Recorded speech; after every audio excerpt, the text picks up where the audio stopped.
आशा करते हैं आप सभी अच्छे होंगे। करीब 800 शब्दों का यह जो लेख है विशाल शॉर्ट हैंड क्लासेस के माध्यम से आप तक पहुंचाया जा रहा है, जिसकी गति 80 शब्द प्रति मिनट रहने वाली है। डिक्टेशन का पीडीएफ आप हमारे टेलीग्राम चैनल को ज्वाइन करके प्राप्त कर सकते हैं। टेलीग्राम का लिंक नीचे डिस्क्रिप्शन में दिया गया है। तो आइए शुरू करते हैं। स्टार्ट। भारत के वर्ल्ड कप विजेता कप्तान कपिल देव का मानना है कि खिलाड़ी देश के ऊपर आईपीएल को वरीयता देते हैं। उन्हें आईपीएल से ज़्यादा देश को प्राथमिकता देनी चाहिए। उन्होंने यह भी कहा कि बीसीसीआई को गलतियों से सीखते हुए बेहतर शेड्यूल बनाना चाहिए। टीम को आईपीएल के बाद T20 वर्ल्ड कप से पहले ब्रेक मिलना चाहिए था।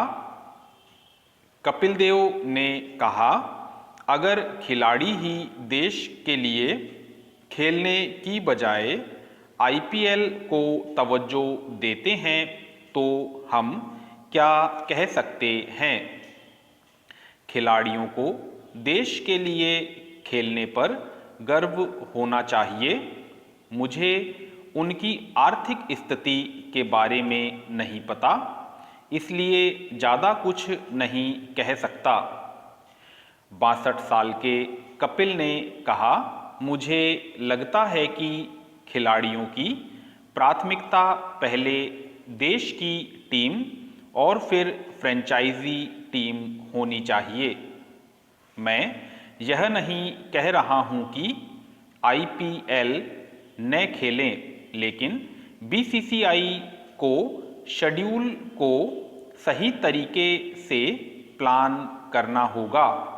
इस टूर्नामेंट में हमने जो गलतियां की है उन्हें न दोहराना ही हमारे लिए सबसे बड़ी सीख है।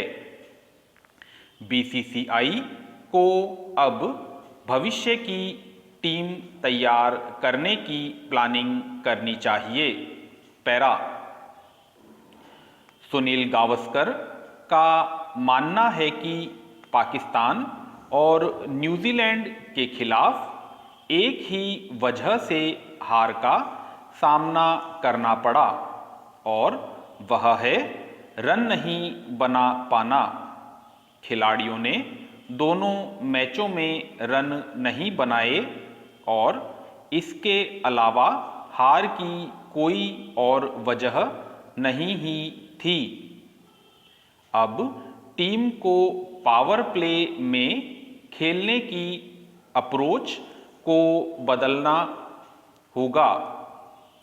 गावस्कर ने कहा, जिस तरह से पाकिस्तान और न्यूजीलैंड के गेंदबाजों ने हमारे बल्लेबाजों पर अंकुश लगाया और खुलकर नहीं खेलने दिया, इसी वजह से भारत आगे नहीं बढ़ पाया। दूसरी पारी में ओस के कारण बल्लेबाजी आसान थी क्योंकि गेंद टर्न नहीं कर रही थी। बाद में बल्लेबाजी करने का फायदा था, लेकिन अगर भारत ने 180 रन बनाए होते तो गेंदबाज स्कोर डिफेंस कर सकते थे, लेकिन 110 के मामूली स्कोर को बचाना असंभव जैसा ही है।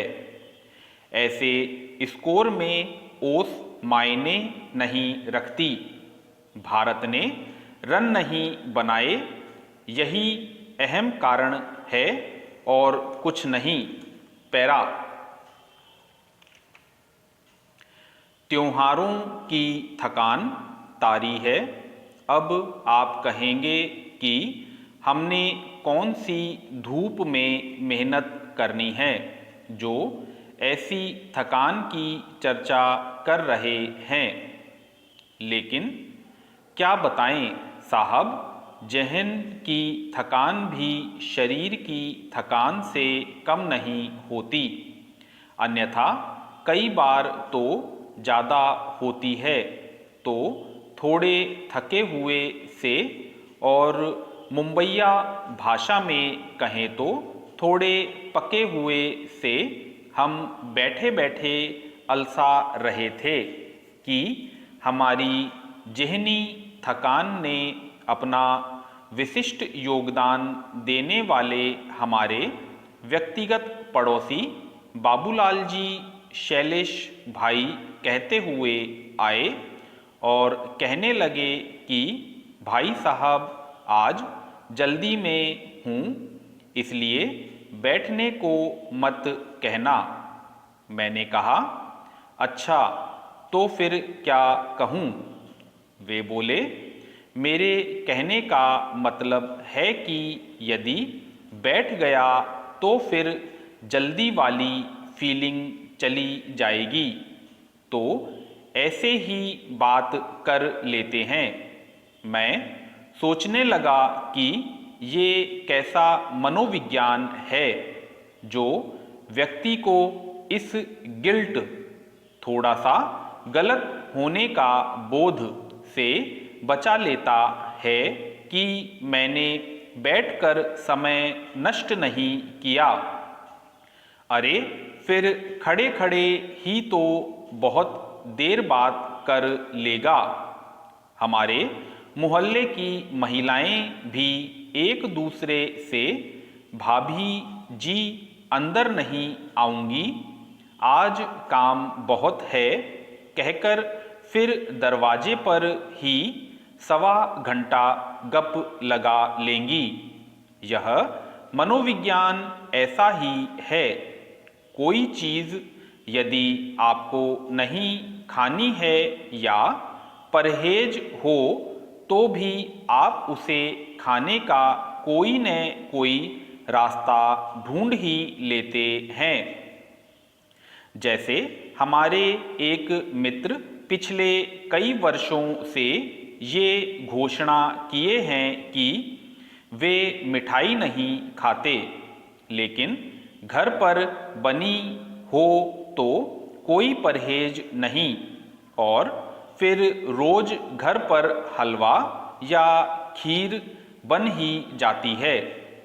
किंतु मित्र का वचन नहीं टूटता कि वे मिठाई नहीं खाते।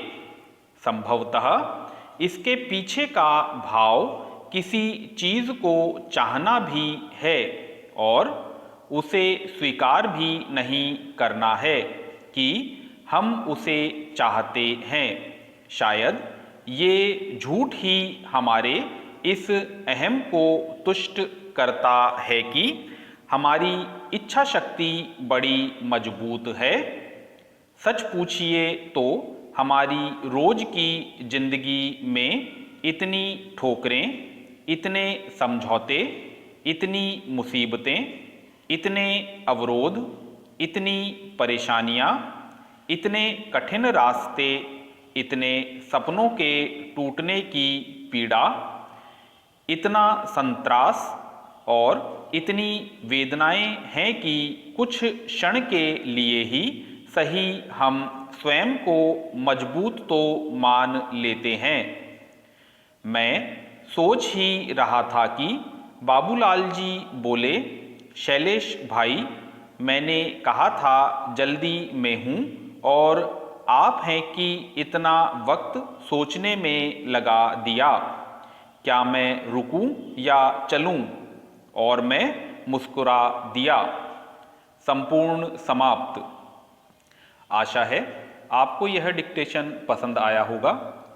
अगर आपको हमारा यह प्रयास पसंद आया है तो हमारे चैनल को सब्सक्राइब करके बेल आइकन प्रेस करें और चैनल को ज़्यादा से ज़्यादा शेयर करें। धन्यवाद।